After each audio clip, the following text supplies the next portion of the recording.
Neste Dia Mundial do Rock, nós vamos conversar agora com o Marcelo Nova, que vai conversar conosco. Será que a gente tem algo para comemorar? Vamos saber agora com o Marcelo Nova. Como é que vai, Marcelo? Tudo bem? Como vai? Tá tudo certo aí? Tudo certo, né, Marcelo? Acho que com o rock não tá muito bem, ou tá tudo bem, na sua opinião? É perigoso quando a gente generaliza as coisas, né? Porque seja no rock, no samba, no jazz, no funk, seja lá em que gênero musical for, e sempre existe uma minoria que tem talento, que tem identidade, que tem criatividade, que tem uma alma própria, e 90% é de cover e de gente que copia e de gente que quer aproveitar determinada onda. É mais ou menos assim. E hoje em dia a gente tem o que comemorar, Marcelo, nesse Dia Mundial do Rock. Você tem ouvido coisas interessantes, ou enfim, você é do tipo, por exemplo, como eu, que eu só ouvi som, sei lá, de 89 para trás. Veja bem, eu sou, artisticamente falando, eu sou um cara que veio da tradição, né? Eu não tenho grandes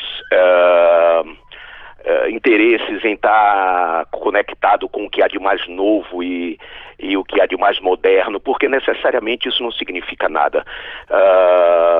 Por exemplo, você teve uma banda chamada Sex Pistols, formada por meninos de 20 e poucos anos, e que promoveram uma mudança no mundo inteiro, na maneira como o rock era tocado, na maneira como ele era visto e na maneira como ele era ouvido e sentido. Mas isso não é, digamos, o normal, né, o procedimento habitual, né? São pequenos fenômenos que evidentemente têm que ser levados em consideração.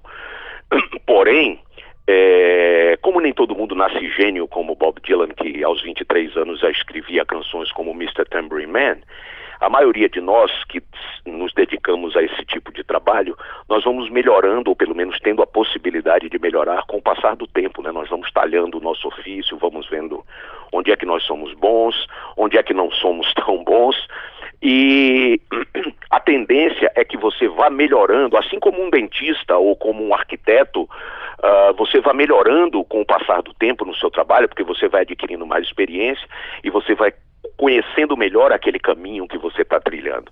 Então, eu percebo que, finalmente, abordando a sua pergunta, é que as coisas hoje na música, não só no rock, mas na música, elas estão muito voltadas para um aspecto que é meramente comercial, né? Meramente fenício, de troca, cria-se uma tendência, essa tendência é jogada na mídia, bombardeada dia e noite, e as pessoas em casa têm a impressão que estão diante de um fenômeno de criatividade ou de sucesso, né? Tomando por sucesso a quantidade de vezes que esses artistas aparecem nas televisões e as músicas tocam no rádio. É uma maneira, a palavra mediocridade foi substituída por mercado.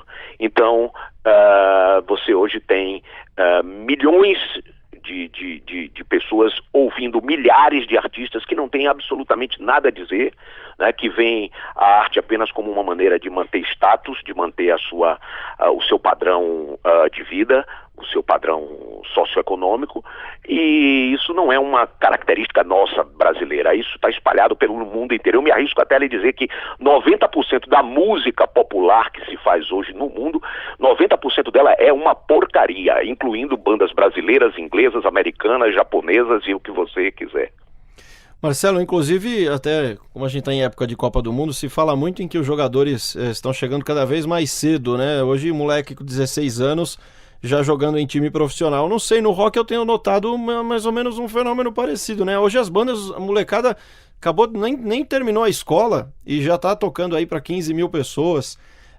Enfim, se fosse por causa do talento, mas ninguém tem tanto talento assim, né? Não, mas é o que eu falei para você, existe o que se chama hoje dessa grande fatia de mercado, e existem os nossos produtores pedófilos, né? Nós temos alguns, né, que são notórios por só mexerem com garotinhos de 16 a 20 e poucos anos de idade e oferecendo contratos draconianos, onde o garoto não pode dizer, não pode fazer, não pode pensar, não pode mudar, né? Em troca disso, eles garantem uma possível notoriedade em canais de televisão e em programas medíocres, né? Marcelo, há muito tempo atrás, aliás, isso já faz uns 10 anos, eu lembro de uma entrevista sua para o Gastão, em que você reclamava, o Gastão que trabalhava na MTV, reclamava não, mas notava que o rock estava muito bonzinho. O problema é esse, essa molecada, ela foi tolhida desde muito cedo da capacidade de discutir, né, de reivindicar. Lhes é apontado um caminho, né, e esse caminho é chamado, volto a repetir, a tal da fatia de mercado. Então, se você quiser ser realmente um artista, você não tem que trabalhar, você não tem que procurar ser original, você não tem que ler, né? Você basta apenas você obedecer aos produtores pedófilos e eles vão lhe dizer e vão lhe mostrar que você sim pode ter uma conta bancária e uma independência.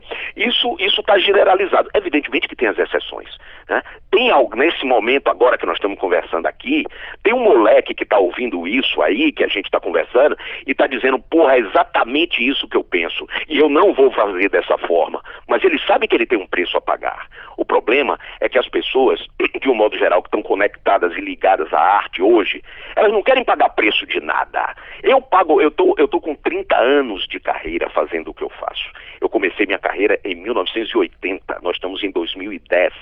São exatos 30 anos. Eu pago o meu preço por ser do jeito que eu sou. Por não estar no Faustão, no Gugu, no Sérgio Groisman. Evidentemente que se eu circulo nessa coisa da mídia, a quantidade de shows que eu vou vender vai ser maior do que a que eu vendo. Mais pessoas estarão conectadas ao meu trabalho. Porém, o que eu penso eu mantenho a minha família e a minha família com dignidade com o meu trabalho há 30 anos. Eu não tenho que estar com esse tipo de preocupação. Eu não entrei nisso para ser rico, para ser milionário, para chamar os repórteres da revista Caras, para fazer uma matéria na minha casa, na minha mansão, onde eu possa exibir todos os bens materiais que eu possuo. Eu não entrei, eu não me tornei um cara que escreve o que eu escrevo e interpreta o que eu escrevo para esse tipo de recompensa. Minhas recompensas são outras. E, além de tudo, eu tenho um espírito anárquico. Hoje, todo mundo quer jogar em time que está ganhando. Qual é a graça que tem jogar em time que está ganhando? É muito fácil, é muito besta, não há nenhum desafio. Eu gostaria de jogar no Estrelinha de Pirapora, não no Real Madrid. Você está entendendo? Que é para meter a bola por dentro das pernas do zagueiro, dar um chapéu no goleiro e fazer um gol de bunda. Você entende? Porque aí sim eu ia estar celebrando a minha paixão pelo futebol ou pela bola, né? Estou fazendo evidentemente uma analogia porque a minha emoção ao ver um gol do Brasil é a mesma de ver um ônibus passando na Avenida Paulista. Eu não tenho nenhuma afinidade futebolística, mas me parece que foi uma boa comparação, entendeu? Então, é preciso que nós entendamos que os grandes artistas que nós respeitamos na música, Bob Dylan, Jimi Hendrix, Raul Seixas, para falar de alguém que está próximo de nós, né? Você fala no cinema, você tem Luiz Buñuel, você tem o próprio Coppola, para citar um mais contemporâneo. Nas artes você tem Picasso, você tem Dalí. Na literatura você tem Oscar Wilde, você tem James Joyce, né? Você tem artistas que nos fizeram ver o mundo de outra maneira, que nos fizeram atravessar o rio para olhar a paisagem do lado de cá e não ficar apenas nessa margem daqui, vendo todo dia a mesma coisa e repetindo ad nauseam as suas verdades. Esses são os grandes artistas que moveram e movem o mundo. São esses artistas que nos inspiram. São esses caras que jogam lama, merda, pérola, tudo no ventilador. Porque eles sabem que a arte que não contesta, a arte que não questiona, a arte que não sugere outras hipóteses, ela é apenas entretenimento barato. E entretenimento barato é o que nós temos na televisão. É só ligar a qualquer hora, em qualquer momento, está disponível. E Marcelo, é engraçado porque há pouco eu entrevistei alguns membros dessas bandas justamente para essa matéria do Dia Mundial do Rock e o discurso basicamente adotado mas é como se fosse um conflito de gerações, a gente não tem que ter esse tipo de preconceito. E aí eu fico me questionando, aliás eu faço essa pergunta até hoje, queria saber o que você acha. Você acha que hoje em dia a gente tem um conflito de gerações ao achar que o rock de hoje, o que essas bandas fazem é muito ruim? Porque o que me parece não tem nada de conflito de geração. A gente consegue reconhecer o que tem de bom desde os anos 50 até agora. E me parece que não é conflito de geração. O que essa molecada faz é uma cópia barata de bandas horríveis. Eu não sei se você acha isso. Me permita uma observação. Primeiro, em relação a palavra que você usou, preconceito. Eu digo mais, eu digo que quem não tem preconceito é burro, né? A pessoa que não tem a capacidade de criar, manter e às vezes mudar seus preconceitos, ela é desprovida da capacidade de raciocinar. Essa palavra, ela entrou, ela começou a ter essa conotação, porque muitas dessas atrizezinhas vagabundas que aparecem também na televisão costumam dizer: eu não tenho preconceito com nada, é porque é burra. Digo eu, quando toda vez que vejo, rio pelo canto do lábio e digo: porque é burra? Porque se tivesse, a palavra preconceito, ela quer dizer o quê? Um conceito anterior ao fato. Se você é incapaz de presumir que se você tomar essa ou aquela decisão, essa ou aquela atitude, você vai incorrer nessa ou naquela situação, desculpe, meu amigo, você é um incapaz. Isso não quer dizer que o seu preconceito, no caso o meu, porque os meus bolsos vivem cheios de preconceitos, isso não quer dizer, no meu caso, que todos os meus preconceitos estejam corretos, de jeito nenhum. Às vezes, muito raramente, é bem verdade, mas às vezes digo: olha, aquilo ali que eu tinha quase que certeza que ia acontecer daquela maneira, aconteceu de uma maneira um pouco diferente. Então o que é que eu faço? Eu imediatamente troco o meu preconceito. Você está entendendo? Porque sim, o preconceito é necessário. Você não precisa meter a mão no fogo para saber que você vai se queimar. Você não precisa atravessar ali a Praça da República às 2 horas da manhã para saber que você está correndo um risco de ser assaltado ali. É um preconceito. Você pode atravessar e não acontecer nada. Mas, para quem teve o cérebro adubado com as supridas as suas carências vitamínicas na infância e na adolescência, sabe que não há nenhum sentido em você querer desafiar a lei da natureza, a lei da vida, né? A real. Porque é muito romântico você tentar transformar os seus desejos em realidade. É muito romântico. Agora, tentar achar que a realidade tem que se submeter aos caprichos do seu desejo é pura estupidez. Voltando à segunda parte da sua pergunta, o conflito de gerações, evidentemente que sempre existe, porque uma geração passa e se sobrepõe uma à outra. E às vezes o momento os estímulos são diferentes, as situações são diferenciadas da geração anterior. No caso da música, não vejo muito sentido, nesse caso específico que você está falando. Por exemplo, eu tenho 30 anos de carreira, mas eu cresci ouvindo. Eu aos 9 anos de idade, eu ganhei meu primeiro disco de Little Richard, depois eu comprei Elvis Presley. Depois dos anos 60, eu tinha Beatles, Rolling Stones, Eric Burdon and the Animals. Nos anos 70 tinha Foghat, tinha todas aquelas bandas dos anos 70, e você tinha no final dos anos 70 Clash, Sex Pistols, e nos anos 80, enfim, a somatória de todas essas décadas e de todas essas expressões artísticas, elas atravessam o tempo.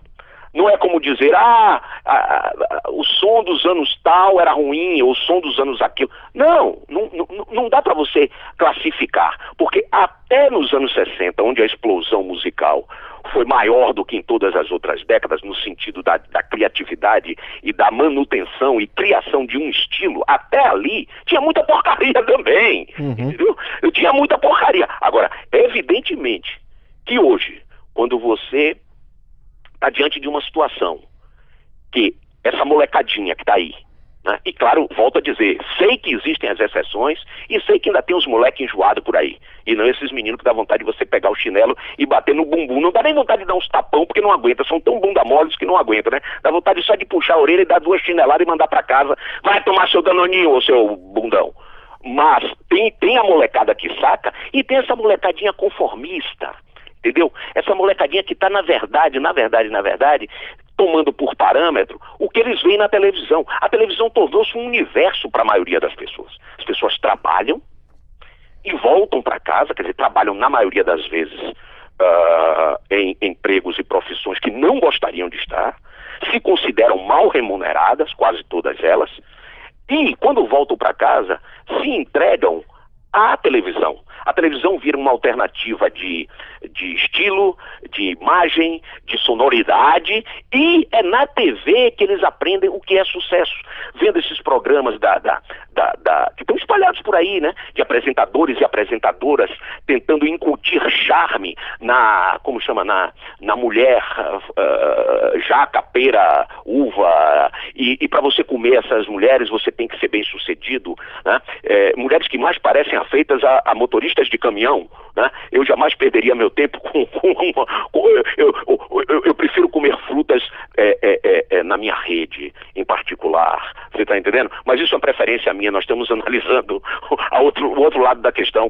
Então, está tudo colocado dessa forma, entendeu? Ou você está inserido nessa globalização, ou você tem grana, entendeu? Para mostrar que você é bom pra caramba, para mostrar que você chega nos lugares e domina pela sua capacidade de aglutinar pessoas que dizem, olha como ele é poderoso, olha como ele é importante, olha como ele tá bem, você tá entendendo? Então, esse tipo de raciocínio nos induz à ideia de que a vida, né? E é por isso que tem tanta gente aí que se enganando cada vez mais quando se depara com uma situação constrangedora ou uma situação realmente ameaçadora ou ruim, porque não entende a vida no sentido mais pleno, né? Essa molecadinha está sendo induzida a achar que a vida é isso, tocar musiquinha de guitarrinha, né? Falar bobagem, ganhar uma graninha para fumar um baseadinho e comer uma bucetinha. É uma vida, mas é uma vida que pode ser melhorada, que pode ser ampliada, que pode ser estendida, né? Você precisa de contradições na sua vida para você formar o seu caráter, a sua personalidade. Você precisa de adversidades para saber e valorizar, porque quem não tem parâmetro não sabe nada. E esse é um outro grande problema, a ausência de parâmetro. Então o cara come feijão e arroz todo dia e ele acha que aquilo é a melhor coisa do mundo, porque ele não conhece outra coisa, né? Ele não sabe, ele desconhece outros sabores, outros temperos, outros aromas. Ele está acostumado com aquilo ali. E ele morre jurando que aquilo ali é uma maravilha. Nesse exato momento eu falei, sei lá quanto tempo eu estou falando, mas eu gostaria também de dizer aos pré-claros ouvintes da Band o seguinte, eu estou aqui muito bem acompanhado do meu copo de Johnny Walker Gold Label, e como diria Ibrahim Suede, sorry periferia, que cavalo não desce escada. Então, eu não estou inspirado pela caninha 51 de Luiz Inácio da Silva, entendeu? Porque aquilo é uma porcaria, você está entendendo? Então, você tem que ter parâmetro na vida para poder perceber. Um exemplo corriqueiro, né? Que eu estou aqui com um copinho aqui do meu lado, que o Johnny Walker Gold Label, como bebida, como sabor e como fonte de inspiração para você estar um degrau, não precisa estar a escada inteira acima da humanidade não, que é muita pretensão, apenas um degrauzinho acima da humanidade, é muito superior à tal da caninha 51. É isso que eu tenho para dizer para vocês, meninos. Prestem atenção e cuidado, vocês aí que estão nessa faixa etária de 17 a 22 anos, 21, 20 e poucos anos. Cuidado, e são músicos e querem fazer rock, e quer dia de internacional do rock. Então, primeira coisa é ler, meu filho. Porque quem não sabe ler, não sabe escrever. E quem não sabe nem ler nem escrever, não tem o que dizer. Entendeu? Então, poupem os ouvidos alheios, né, dessas bobagens que estão sendo ditas e repetidas ad nauseam aí, e vamos começar a ler, para poder entender um pouco mais da nossa própria história, da história da literatura, para saber compor um poema, para criar uma imagem que reverbere, não no bolso apenas, mas reverbere no coração e na alma de quem está lhe ouvindo. É isso, meu filho. Entendeu? Basicamente, o dia do rock deveria ser um dia para se reavaliar, não só o rock, mas a maneira de fazê-lo. Perfeitamente, Marcelo. Uma última pergunta, eu prometo.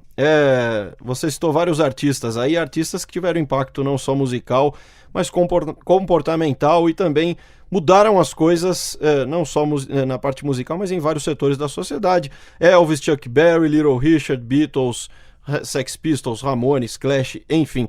Você acredita até aqui no país, enfim, como você próprio viveu tudo isso, enfim, já contou muitas vezes, inclusive só lembrando aqui a história da Hi-Fi, aquela loja que existia antigamente, uma história que você já contou, que a polícia foi lá prender os discos. Você acha que hoje existe contexto nesse mundo de música digital, internet, baixa aqui, baixa dali, põe no iPod? Existe um contexto para que uma banda de rock possa surgir com esse mesmo impacto e ter esse mesmo efeito na sociedade, Marcelo? Olha, eu acredito que sim, até porque a situação o marasmo é tão grande, é isso que você está falando. A situação talvez esteja mais propícia do que nunca, né? Porque quando você tem o pico de criatividade, isso gera mais criatividade. Quando a criatividade e a originalidade começam a dar lugar ao mercado, à repetição e à construção de uma ponte sólida que nos conduza da nossa tentativa até um porto seguro, é sinal de que está precisando, né? Ou que talvez esteja chegando o momento de surgir alguém, né? Alguns que pensem de maneira diferente, que possam jogar sobre nós a semente da discórdia, né? A semente da discórdia, porque aí eu vou ter uma interpretação, você vai ter outra e o ouvinte vai ter outra, e nós vamos pensar e refletir e discutir e ouvir é dessa semente da discórdia que através dela que a criatividade é gerada. Então nós estamos precisando começar a discordar mais dessas verdades todas irrefutáveis que estão sendo repetidas todos os dias, né? E essa coisa da internet, de facilitar tudo, né? Não, eu baixo ali, eu baixo aqui, acaba baixando as calças, você tá entendendo? Aliás, a relação mudou, né? Hoje não tem mais aquela coisa de comprar disco só pela capa, né? A molecada baixa e joga no lixo como papel higiênico. Então, se ela joga no lixo aquilo que ela deveria prezar, não importa se é música, não importa, mas no caso é a música. Se você está jogando no lixo aquilo que você preza, significa que você nunca vai ser bom no que você quer ser.